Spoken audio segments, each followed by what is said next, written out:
Welcome to Vanished Vail, where we discover Vail stories together. We are at the intersection of Highway 83 and I-10, near a concrete obelisk. For most of its existence, the monument's plaque has been missing, and its story was really not well known. There's actually many local myths about the meaning and significance of the obelisk.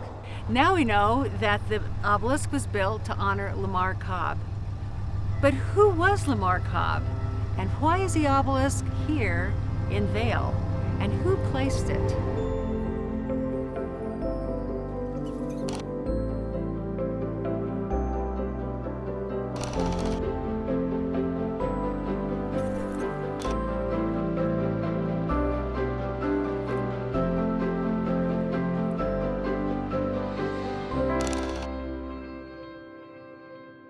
The obelisk right behind me is a monument to Lamar Cobb. He was an Arizonan who rolled up his sleeves and helped turn a territory into a state. The concrete obelisk behind me has been recently restored. It welcomes travelers as they head south along the scenic Sonoyta Highway that Lamar Cobb designed first in 1917.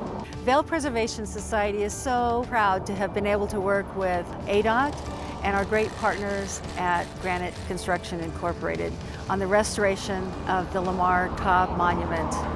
The monument, now that it's restored, can again share a very important Arizona story and welcome travelers and residents alike to the Vail community. Well, our special guest today is Pastor David Hook, who's also a civil engineer and a traffic engineer. Wears many hats. Thank you for joining us today. Glad to be here. That's great. So could you share with us exactly what a civil engineer is? I would be more than happy to share what a civil engineering is. Oh, that's great. The civil engineers deal mostly with roads, bridges, anything that's like a group project. If you think of the word civil, it's like in civilization. So when people would come together and build projects for a community, a civil engineer was involved in those. So it's roads, it's bridges, it's water systems, it's sewer systems. If you think about it, civil engineers have been around for hundreds of years, thousands of years, like the aqueducts in Rome were built by civil engineers. You could even say pyramids were built by civil engineers. We've been around a long time. It's an old profession. And they really make a community living together possible. That's the whole purpose of a civil engineer, is to bring a community together to build structures, things that help a community exist better than they were before civil engineers. Yeah, that's great. So seeing this monument to Lamar Cobb being restored and honoring really civil engineers and that legacy of good roads, what does that mean to you as a civil engineer? Well, honestly, it means a lot because civil engineers rarely get recognized. We do so much.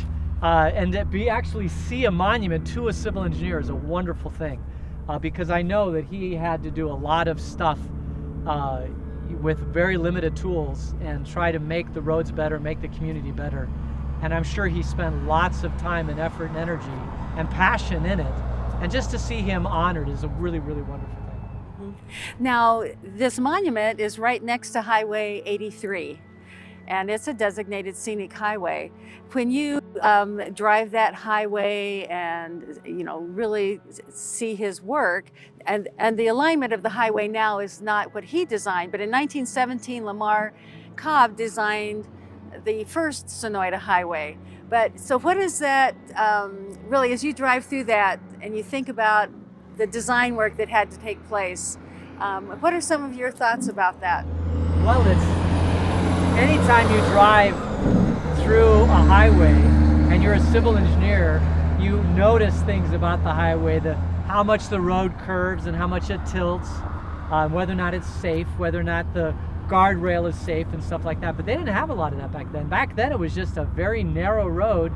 And you think about the automobiles they had back then and how they probably were going at a much slower speed.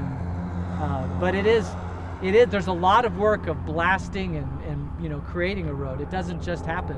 But even that happened thousands of years ago too. They would make roads. Roads have been around for a long time. Well, we have to get where we're going. That's right. That's right. And we need good roads to do that. And that's, I'm actually happy to honor that legacy of good roads right here in Vail. Lamar Cobb was Arizona's first state engineer. I just try to imagine what that would be like to really be that groundbreaking person to really set the standard for the future. That really impresses me about anybody who is doing this type of work. He was the first engineer. So not only did he have to build roads, but he had to build a whole system to, like, how are we going to fund the roads and how are we going to prioritize which road gets built and what materials do we build the roads and what people do we hire and all that sort of thing. And when you first start a brand new state, all that stuff has to be started from scratch. And I know that he had to work long, hard hours to try to figure that out. I've read a couple articles about him, but he was actually hired by the first governor, Governor Hunt, and he basically, Lamar Cobb, started figuring out how to prioritize the roads. Which roads get built, which roads don't get built. Well, when you're a governor, you realize that where roads get built impacts whether or not you get elected again.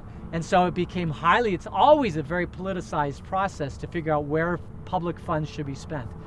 And so he and Lamar Cobb and Governor Hunt kind of got crossways later on. But I think in the early years, I do believe he was probably trying to do as best as he could to start a department. And now we have the Arizona Department of Transportation, which is the legacy agency that he started.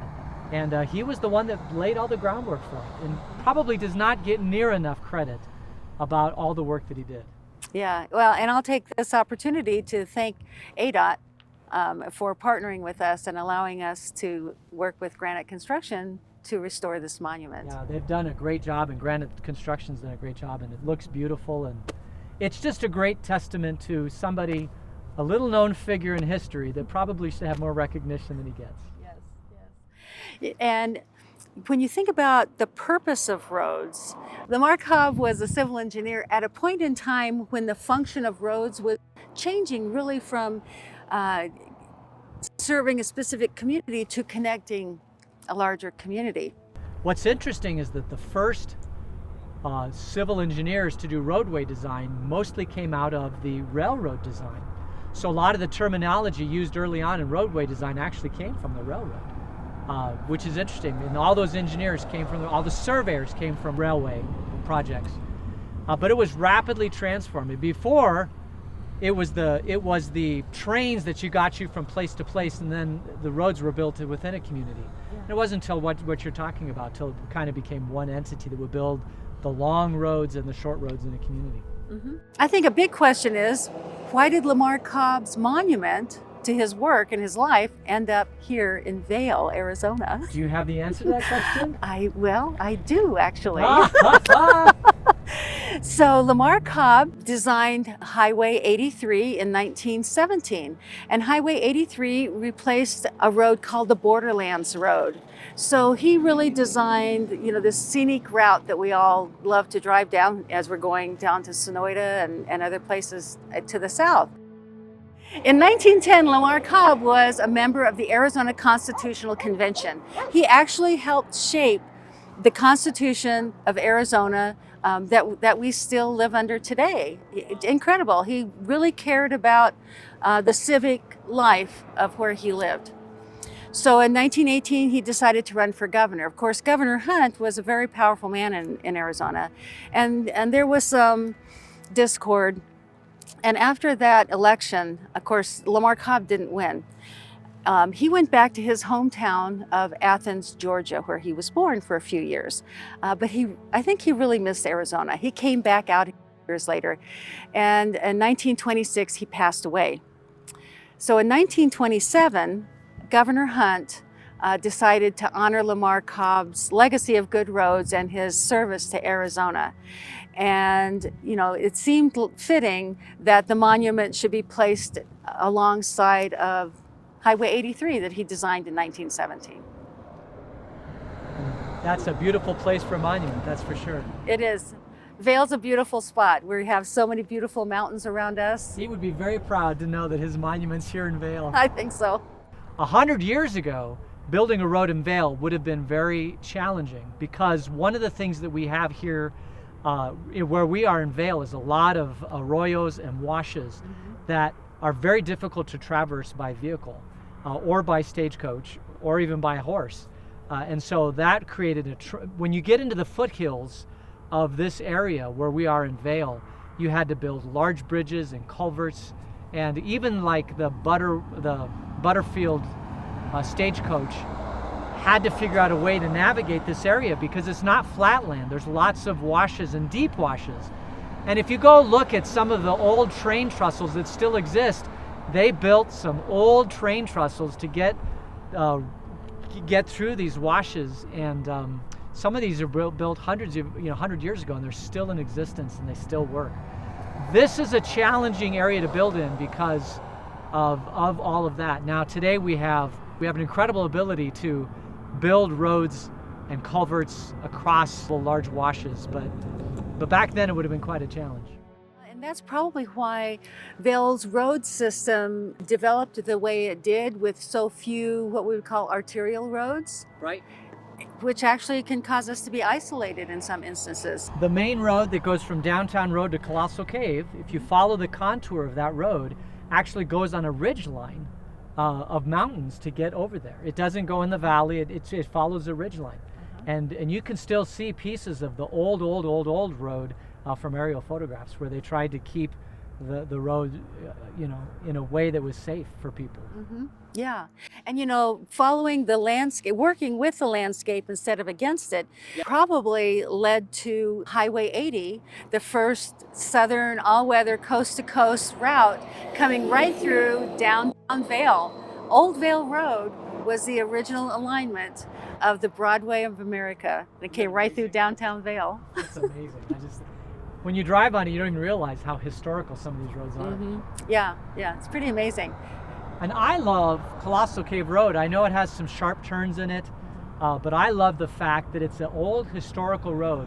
At some point, a civil engineer will say, we have to widen that road, we have to take out the curves, we have to make it safer. But for right now, the way it is, it's fun to drive because it does give you the sense of a road that's been around for a very long time.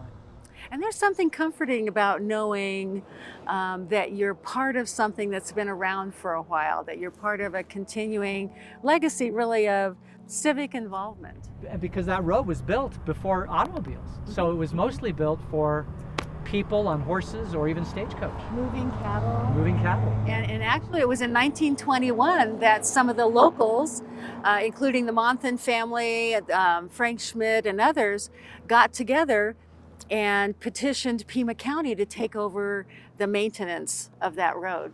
Wow. Yeah. So it's important to be involved civically, I think. I think so, yeah. Yeah. Well, all government is a way for people to pool their resources to make life better. That's all the government is. Yeah. And that's such an appropriate thing to say right here, where we're honoring Lamar Cobb and his legacy of civic engagement and good roads. Thank you so much for joining us this month. I hope you'll tune in next month for our next Vanished Vail. We'll see you soon. Well, this is November 2020. This has been a year like no other. But this is also the month of Thanksgiving. We're grateful for the legacy of Lamar Cobb and other civil servants like him who lay the groundwork for the communities that we all enjoy.